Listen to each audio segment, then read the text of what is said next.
At exactly 2:47 a.m., every night, without exception, the hospital intercom turned on by itself.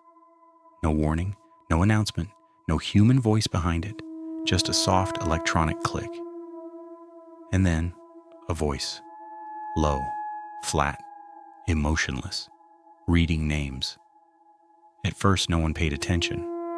Hospitals are full of strange noises at night, ventilators, monitors, doors opening and closing, old speakers malfunctioning. Everyone assumed it was just another glitch, another system error, another thing to ignore. Until people started dying.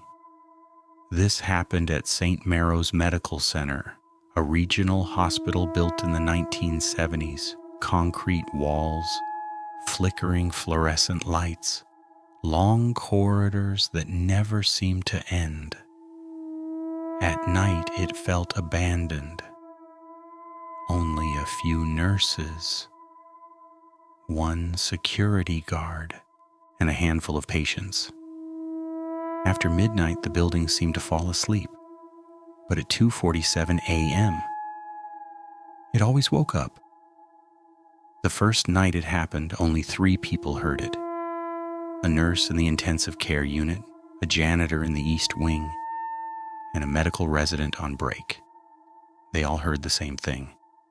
The intercom activated, and the voice said, "Patient, room 312, Eleanor Hughes." 5 minutes later, Eleanor Hughes went into cardiac arrest. She did not survive. No one connected the dots. Heart attacks happen. People die in hospitals every day. It was tragic, but normal. The second night, the intercom activated again at 2:47 a.m. exactly. Not 2:46, not 2:48, always 2:47. This time the voice read 2 names. "You patient, room 204, Marcus Levin. Patient, room 519, Diane Fletcher." Marcus Levin died at 2:58. Diane Fletcher died at 3:11. 2 unrelated cases, 2 different floors, 2 different doctors, no connection, no explanation. Still, no one said anything because no one wanted to believe it meant something.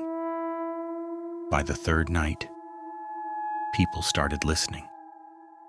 At 2:47 a.m., the speakers clicked on, and the voice said, "Patient, room 107, Caleb Morrison.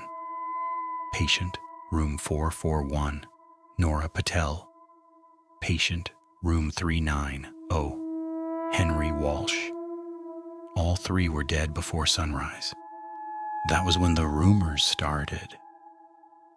That was when nurses began whispering. That was when security started checking cameras. That was when doctors stopped sleeping during night shifts, because the pattern was impossible to ignore. Every night, same time, same voice, same result, and no one could find the source. By the 4th night, no one was laughing anymore. No one was calling it a coincidence. No one was saying it's just bad luck, because the numbers didn't lie. 4 nights, 9 names, 9 deaths, all after 2:47 a.m. The head administrator, Dr. Lawrence Keene, ordered an internal review. Every system was checked. Every wire, every speaker, every backup generator. Technicians worked all day. They found nothing. No malware, no hacked connection, no faulty program.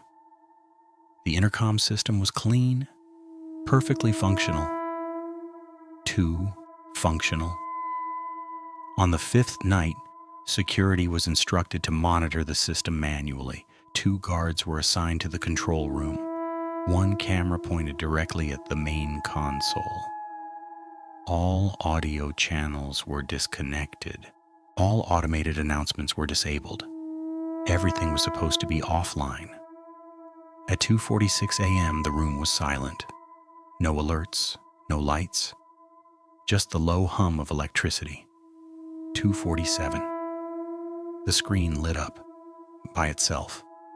A channel activated that wasn't listed. No human touched the panel. No command was entered. And the speakers turned on. The voice came through, clear, cold, precise.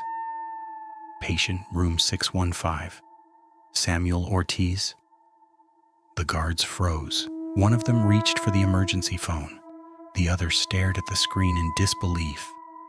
Because according to the system, the intercom was still offline. Samuel Ortiz died at 2:55. That recording was saved, copied, backed up, reviewed by engineers, reviewed by IT specialists, reviewed by outside consultants. They all reached the same conclusion. The audio file should not exist. There was no digital origin, no timestamp, no device signature, no transmission log. It was as if the sound had appeared from nowhere. On the 6th night, nurses began writing down the names. They stopped pretending it wasn't happening. They kept notebooks in their pockets, pens beside their beds, phones on silent recording. Everyone was waiting for 2:47. Some prayed, some cried, some stood perfectly still. At 2:47, the voice returned. Patient, room 229, Emily Sanders. Patient, room 508, Robert Klein. Patient, room 333, Luis Herrera. Three more families destroyed. 3 more empty beds by morning. After that night, staff started quitting. Without notice, without explanation. They would finish a shift and never come back. Those who stayed began to change. They spoke less. They avoided eye contact. They walked faster in hallways. They refused overtime. They refused night shifts. Some begged to be transferred. Some requested unpaid leave. Some simply disappeared. But the voice never missed a night. No matter who was working, no matter what systems were disabled, no matter what precautions were taken, at 2:47 a.m., it always spoke.